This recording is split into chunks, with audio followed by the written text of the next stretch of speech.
ಸಮಾಜ ಮೇಲೆ ಅತ್ಯಾಚಾರ ಮಾಡುತ್ತಾ ದುಷ್ಟ ಶಕ್ತಿಗಳಿಗೆ, ಕೋಲಿ समाज में प्रचलित आत्महत्या ನಡೆಸುತ್ತಿರುವ दुष्ट शक्तिಗಳಿಗೆ। नमस्ते मेरे सारे पत्रिका माध्यम लोगों को। क्या है कि आज हम लोग प्रतिभटना जो होराट किया, हम लोग हजारों के तादाद में हमारे लोग आए हुए हैं।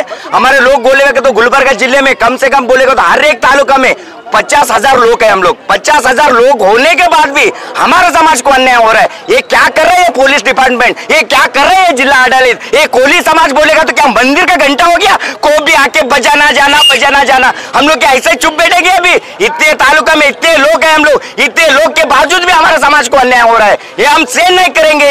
ये गिरीश चक्र ये हमारे समाज का होराटगार था, हमारे समाज का नेता था। हमारे समाज का हमको कितना सर पूरा खून ये हो गया। हमारे समाज वाले कोई पकड़ के हमारे समाज वाले के ऊपर बंदूक रख के जो मारने लगा है, तो भी ये क्या कोली समाज बोलेगा? इतना कील हो गया हम लोग। इतना किले होने के बाद भी हमारे समाज को अन्याय कर रहे हैं लोग। जो गिरीश चक्र को जो आरोपी है, जो आरोपी की एनकाउंटर करके उड़ाना चाहिए उन लोगों को। ये माध्यम के मुखातर में बोलना चाहता हूँ। और एक छोटी गिरीश चक्र को सर वो पुतला के वो बड़ा लीडर बनेगा, जो बड़ा ये कोली समाज का बड़ा नेता बनेगा। उसके कारण उसका मर्डर किया सर। उसके कारण ही मर्डर किए। ये कौन मर्डर किए? उन लोग के पीछे कौन है? वो पीछे को सबको जितने लोग हैं उनको लेके आके एनकाउंटर करके देखना चाहिए कि सर, नहीं तो आगे आने वाले में हम ये खाली गुलबर्गा दिखाए आज, नेक्स्ट टाइम पूरा गुलबर्गा बंद करके हम दिखाएंगे। ये धन्यवाद सर। मेरा नाम प्रेम कोहली सर, कोहली समाज का ಹೋರಾಟಗಾರ ಸರ್। ಮತ್ತು ಅಪ್ರಾಪ್ತ ಬಾಲಕಿಯರ ಮೇಲೆ ಅತ್ಯಾಚಾರಗಳು ಮತ್ತು ಪ್ರಚೋದಿತ ಆತ್ಮಹತ್ಯೆ ಪ್ರಕರಣಗಳು ಮತ್ತು ಕೊಲೆ ಬೆದರಿಕೆಗಳು ಹೆಚ್ಚಾಗುತ್ತಿರುವುದರಿಂದ ಜಿಲ್ಲೆಯಲ್ಲಿ ಕೋಲಿ ಸಮಾಜ ಮತ್ತು ಜನಸಾಮಾನ್ಯರು ಮುಖಂಡರು ಭಯಭೀತರಾಗಿ ಅತ್ಯಂತ ಆತಂಕದ ಸ್ಥಿತಿಯಲ್ಲಿ ಬದುಕುವಂತ ಪರಿಸ್ಥಿತಿ ಆಗಿದ್ದರಿಂದ ಜಿಲ್ಲೆಯಲ್ಲಿರುವಂತ ಕೋಲಿ ಕಬಲಿಯ ಸಮನ್ವಯ ಸಮಿತಿ ವತಿಯಿಂದ ಇವತ್ತಿನ ದಿವಸ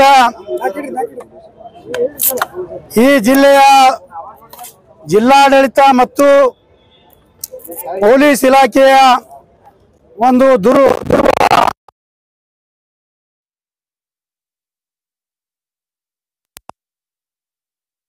ಇವತ್ತಿನ ದಿವಸ ಕಾನೂನು ಸುವ್ಯವಸ್ಥೆ ಸಂಪೂರ್ಣವಾಗಿ ಕಲಬುರಗಿ ಜಿಲ್ಲೆಯಲ್ಲಿ ಹದಗೆಟ್ಟಿದೆ ಬಂಧುಗಳೇ।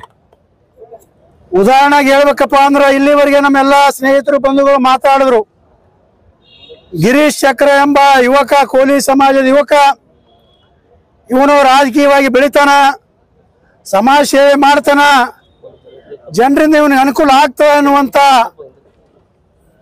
ದೃಷ್ಟಿಯನ್ನಿಟ್ಕೊಂಡು ಕೆಲವು ಪಟ್ಟಭದ್ರ ಹಿತಾಸಕ್ತಿಗಳು ಕೋಲಿ ಸಮಾಜವನ್ನು ಗುರಿಯಾಗಿ ಇಟ್ಟುಕೊಂಡು ಮತ್ತು ಗಿರೀಶ್ ಚಕ್ರನ್ನು ಗುರಿಯಾಗಿಟ್ಟುಕೊಂಡು ಕೆಲವು ಏನು ಲುಚ್ಚ ಲಫಾಂಗ ಕುಡಿದು ತಿನ್ನುವಂಥ ಹುಡುಗರಿಗೆ ಇವತ್ತು ದುಡ್ಡು ಕೊಟ್ಟು ಸುಪಾರಿ ಕೊಟ್ಟು ಬರ್ಬರವಾಗಿ ಕೊಲೆ ಮಾಡಿದ ಘಟನೆಯನ್ನು ಕೋಲಿ ಸಮಾಜ ಬಲವಾಗಿ ಖಂಡಿಸುತ್ತೆ ಬಂಧುಗಳೇ।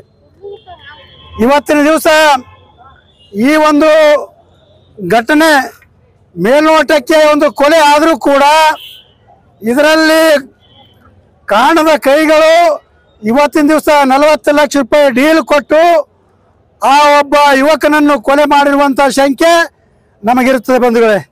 ಈ ಸಂಬಂಧವಾಗಿ ಮಾನ್ಯ ವರಿಷ್ಠಾಧಿಕಾರಿಗಳಿಗೆ ನಾವು ಖುದ್ದಾಗಿ ಭೇಟಿಯಾಗಿ ಏನು ಗಿರೀಶ್ ಚಕ್ರನನ್ನು ಕೊಲೆ ಆಯಿತು, ಕೊಲೆ ಆಗಿದ್ದಕ್ಕಿಂತ ಮುಂಚಿತವಾಗಿ ಪ್ರಕಾಶ್ ನಾಟಿಕಾರ್ ಎನ್ನುವಂಥ ಒಬ್ಬ ಯುವಕನಿಗೆ ಈಗೇನು ಕೊಲೆ ಮಾಡಿರುವಂಥ ಆರೋಪಿ ಫೋನ್ ಮಾಡ್ತಾನೆ। ಏನು ಮಾಡ್ತಾನಂದ್ರೆ, ಅಣ್ಣ ನನಗೆ 40 ಲಕ್ಷ ರೂಪಾಯಿ ಡೀಲ್ ಬಂದು ನನಗೆ ಯಾವುದು ಕೆಲಸ ಬೇಡ, ನೀನೇ ನನ್ನ ಬಳಿ ಬರ್ತಿ ಅನ್ನುವಂಥ ಮಾತನ್ನು ಹೇಳ್ತಾನೆ। ಈ ರೀತಿಯಾಗಿ ಹೇಳೋದು ಉದ್ದೇಶ ಏನಪ್ಪ ಅಂದ್ರೆ ಅವರು ಇವತ್ತಿನ ದಿವಸ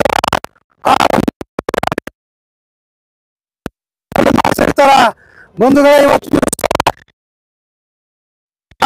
ಪೊಲೀಸ್ ಇಲಾಖೆಗೆ ಒಂದು ಎಚ್ಚರಿಕೆಯನ್ನು ಕೊಡ್ತಾ ಇದ್ದೀವಿ।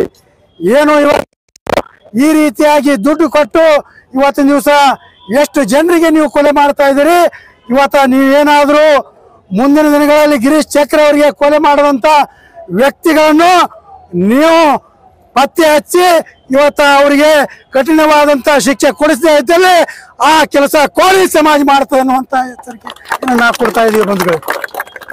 ಅದೇ ರೀತಿಯಾಗಿ ಇವತ್ತಿನ ದಿವಸ ಅಲ್ಲಿರುವಂತ ಒಂದು ದಿನಾಂಕ 26ನೇ ತಾರೀಕು 4ನೇ ತಾರೀಕಿನ ದಿವಸ ರಾತ್ರಿ ಹೊಲದಲ್ಲಿರುವಂತ ಅವರೆಲ್ಲ ಸೋದರರಿಗೆ ಯಾರೋ ಇವತ್ತ ಏನು ದುಷ್ಟ ಶಕ್ತಿಗಳು ಬಂದು ರಾತ್ರಿ ಅಂಜಿಸಿ ಆ ಪ್ರಕಾಶ್ ಅನ್ನುವಂತ ಒಬ್ಬ ಹುಡುಗನಿಗೆ ಕೊಲೆ ಮಾಡುವಂತ ಸಂಚು ಕೂಡ ನಡೀತಾ ಇದೆ. ಇಷ್ಟೆಲ್ಲ ನಡೆದರೂ ಕೂಡ ಇವತ್ತಿನ ದಿವಸ ಪೊಲೀಸ್ ಅಧಿಕಾರಿಗಳು ಇವತ್ತ ತೀಕ್ಷ್ಣವಾಗಿ ಗಂಭೀರವಾಗಿ ಪರಿಗಣಿಸ್ತಾ ಇಲ್ಲ. ಯಾಕೆ ಪರಿಗಣಿಸ್ತಾ ಇಲ್ಲ ಅಂದ್ರೆ ಮಾನ್ಯ ಉಸ್ತುವಾರಿ ಸಚಿವರು ಇದಕ್ಕೆ ನೇರವಾಗಿ ಜವಾಬ್ದಾರಿಯಾಗಿದ್ದಾರೆ ಬಂಧುಗಳೇ. ಯಾಕೆ ಈ ಮಾತು ಹೇಳ್ತೀನಿ ಅಂದ್ರೆ ಯಾವಾಗ ಸೆಪ್ಟೆಂಬರ್ 15ನೇ ತಾರೀಕಿನ ದಿವಸ ನಮ್ಮ ಕಲಗುರ್ತಿಯ ಅರ್ಚನಾ ಎಂಬ ಬಾಲಕಿ ಅಪ್ತ ಬಾಲಕಿ ಕಿಡ್ನಾಪ್ ಆಗಿರ್ತಾಳ. ಆ ಕಿಡ್ನಾಪ್ ಆದಂತ ಸಂದರ್ಭದಲ್ಲಿ ಕಿಡ್ನಾಪ್ ಆದಂತ ಆ ಹುಡುಗಿಗೆ ಏನು ನಮ್ಮ ಕೋಲಿ ಸಮಾಜ ದೇವಾನಂದ್ ಅನ್ನುವಂತ ಯುವಕ ಕುಮ್ಮಕ್ಕ ಕೊಟ್ಟನ ಅಂತ ತಿಳ್ಕೊಂಡು ಅವನಿಗೆ ಪ್ರಚೋದಿತವಾಗಿ ಪೊಲೀಸರು ಇವತ್ತು ಅವನಿಗೆ ಯಥಾಚಥವಾಗಿ ಹೊಡೆದು ಅವನಿಗೆ ಆತ್ಮಹತ್ಯೆ ಮಾಡಿಸುವಂತ ಕೆಲಸ ಮಾಡ್ತಾರೆ. ಆದ್ದರಿಂದ ಇವತ್ತಿನ ದಿವಸ ಆತ್ಮಹತ್ಯೆ ಮಾಡಿದಂತ ಕೆಲಸ ಮಾಡಿದಂತ ಸಂದರ್ಭದಲ್ಲಿ ಆ ಪೊಲೀಸರು ಆ ಕುಟುಂಬಕ್ಕೆ 3 ಲಕ್ಷ ರೂಪಾಯಿ ಕೊಡ್ತೀವಿ, ನೀವು ಅದು ಹೊರಗೆ ಹಾಕ್ಬೇಡ್ರಿ ಅಂತ ಹೇಳ್ತಾರ. ಈ ಘಟನೆಯನ್ನು ಖಂಡಿಸಿ ನಾವು ಇದೇ ಜಿಲ್ಲಾಧಿಕಾರಿಗಳ ಕಚೇರಿ ಮುಂದೆ ಸುಮಾರು 45 ದಿವಸಗಳ ಕಾಲ ಧರಣಿ ನಡೆಸಿದಂತ ಸಂದರ್ಭದಲ್ಲಿ ಆ ಧರಣಿ ಸ್ಥಳಕ್ಕೆ ಆಗಮಿಸಿದಂತ ನಮ್ಮ ಉಸ್ತುವಾರಿ ಸಚಿವರು ನಿಮ್ಮ ಎಲ್ಲಾ ಬೇಡಿಕೆಗಳು ನಾವು ಈಡೇರಿಸ್ತೀವಿ, ನಿಮ್ಮ ಎಲ್ಲಾ ಬೇಡಿಕೆಗಳು ಈಡೇರಿಸ್ತೀವಿ, ಆ ಕುಟುಂಬಕ್ಕೆ ನ್ಯಾಯ ಕೊಡ್ತೀವಿ, ಆ ಕುಟುಂಬಕ್ಕೆ ಏನು ಪರಿಹಾರ ಕೊಡ್ತೀವಿ ಅಂತ ಹೇಳಿ ಆ ಒಂದು ವೇದಿಕೆ ಮುಖಾಂತರ ಹೇಳಿ ಇವತ್ತ ತಕ್ಷಣದಿಂದಲೇ ಇವತ್ತಿನ ದಿವಸ ನಮ್ಮ ಸಮಾಜದ ಮುಖಂಡರಾದಂಥ ತಿಪ್ಪಣ್ಣ ಕಮಕನೂರ್ ಆಗಿರ್ಬೋದು, ನಮ್ಮ ರಾಜಗೋಪಾಲ್ ರೆಡ್ಡಿ ಆಗಿರ್ಬೋದು, ಭೀಮಣ್ಣ ಸಾಲಿ ಆಗಿರ್ಬೋದು ಮತ್ತು ಇನ್ನಿತರ ರಮೇಶ್ ಬೂದೆ ಎಲ್ಲ ಮುಖಂಡರಾಗಿರ್ಬೋದು, ಎಲ್ಲರನ್ನು ಕರೆಸಿ ನಾವು ಈ ಕೂಡಲೇ ನಾವು ವಾಪಸ್ ತೋರಿ ಅಂತೇಳಿ ವಿನಂತಿ ಮಾಡಿದಾಗ ನಾವು ಆ ಸರ್ಕಾರಕ್ಕೆ ಸ್ಪಂದಿಸಿ ಜಿಲ್ಲಾ ಉಸ್ತುವಾರಿ ಮಂತ್ರಿಗೆ ಮರ್ಯಾದೆ ಕೊಟ್ಟು ಅವತ್ತ ಧರಣಿ ಸತ್ಯಾಗ್ರಹ ವಾಪಸ್ ತಗೊಂಡಿದ್ದೀವಿ. ಆದ್ರೆ ಆ ಮರ್ಯಾದೆ ಉಳಿಸ್ಕೊಳ್ಳುವಂತ ಕೆಲಸ ಜಿಲ್ಲಾ ಉಸ್ತುವಾರಿ ಸಚಿವರು ನೀವು ಮಾಡ್ಕೋಬೇಕು. ನೀವು ಮಾತು ಕೊಟ್ಟಿದ್ದೀರಿ, ಏನು ಬುದ್ಧ ಬಸವ ಅಂಬೇಡ್ಕರ್ ಹೆಸರಿನ ಮೇಲೆ ಇವತ್ತಿನ ದಿವಸ ಪ್ರಮಾಣ ವಚನವನ್ನು ಸ್ವೀಕಾರ ಮಾಡಿ ನಾವು ನುಡಿದಂತೆ ನಡಿತೀವಿ, ನಾವು ಯಾರಿಗೆ ಮೋಸ ಮಾಡಲ್ಲ, ಮತ್ತೊಬ್ಬರು ಮೋಸ ಮಾಡ್ತಾರಂತ ನೀವು ಹೇಳ್ತಾ ಇದ್ದೀರಿ. ಬಂಧುಗಳೇ, ಕಳೆದ ಒಂದು 70 ವರ್ಷಗಳವರೆಗೆ ಕೋಲಿ ಸಮಾಜದ ಇತಿಹಾಸದಲ್ಲಿ ಇವತ್ತಿನ ದಿವಸ ನಿಮ್ಮ ತಂದೆಯವರಿಗೆ ಇವತ್ತು ಅಧಿಕಾರ ಕೊಟ್ಟಂಥದ್ದು ಈ ಕೋಲಿ ಸಮಾಜ, ನಿಮಗೆ ಅಧಿಕಾರ ಕೊಟ್ಟಂಥದ್ದು ಕೋಲಿ ಸಮಾಜ. ಈ ಕೋಲಿ ಸಮಾಜದ ಋಣ ನೀ ಸಾಯಿವರೆಗೂ ತೀರಿಸಕ್ಕಾಗಲ್ಲ. ಆದ್ರ ಇವತ್ತು ಬಂದು ಮಾತು ಕೊಟ್ಟಿದ್ರಿ, ಆ ಮಾತು ಕೊಟ್ಟಿನಂತ ನಡಿಕೊಳ್ಳುವಂತ ಒಂದು ಕೆಲಸ ನಿಮ್ಮದಿದೆ. ಆದ್ದರಿಂದ ಈ ವೇದಿಕೆ ಮುಖಾಂತರ ತಮಗ ವಿನಂತಿ ಮಾಡ್ಕೊಳ್ತಾ ಇದ್ದೀನಿ, ನೀವು ದಯವಿಟ್ಟು ಈಗಲಾದರೂ ಎಚ್ಚೆತ್ತುಕೊಂಡು ನೀವು ಮಾತಿಗೆ ಬದ್ಧರಾಗಿ ನೀವು ನಿಜವಾಗ್ಲೂ ಮಾತಿನಂತೆ ನಡ್ಕೋತಿದ್ದೀರಪ್ಪ ಅಂದ್ರೆ ಆ ಒಂದು ದೇವಾನಂದನ ಕುಟುಂಬಕ್ಕೆ ನೀವು ನ್ಯಾಯ ಒದಗಿಸುವಂತ ಕೆಲಸ ಮಾಡಬೇಕು. ಅದರಂತೆ ಇವತ್ತ ಏನು ಚೌಡಾಪುರ ಗ್ರಾಮದಲ್ಲಿ ನಮ್ಮ ಸೈಬಣ್ಣ ಜಮಾದರ್ ಅಂತ ಒಬ್ಬ ಏನು ನಮ್ಮ ಗ್ರಾಮ ಪಂಚಾಯತಿ ಅಧ್ಯಕ್ಷರು, ಅವರಿಗೆ ರಾತ್ರಿ ಕೆಲವು ಕೊಲೆಗಡಕರು ಫೋನ್ ಮಾಡ್ತಾರ, ಕೊಲೆ ಬೆದರಿಕೆ ಹಾಕ್ತಾರ, ನಿನಗೆ ಜೀವ ಹೊಡಿತೀವಿ, ನಿನಗೆ ಖಲಾಸ್ ಮಾಡ್ತೀವಿ ಅಂತ ಹೇಳ್ತಾರ. ಇವತ್ತ 26ನೇ ತಾರೀಕಿಗೆ ಅರ್ಜಿ ಕೊಟ್ಟರ. ಮೊನ್ನೆ SP ಸಾಹೇಬ್ರು ಇಲ್ಲೇ ಬಂದಾರ, ಅವ್ರ ಗಮನಕ್ಕೆ ತರಲಿಕ್ಕೆ ಇಷ್ಟಪಡ್ತೀನಿ. 26ನೇ ತಾರೀಕಿಗೆ ಅರ್ಜಿ ಕೊಟ್ಟರು ಕೂಡ ಇಲ್ಲಿವರೆಗೆ FIR ಆಗಿಲ್ಲ, ಆ ವ್ಯಕ್ತಿಗಳ ಹಿಡ್ಕೊಂಡು ತಂದಿಲ್ಲ, ಆ ವ್ಯಕ್ತಿಗಳ ಮೇಲೆ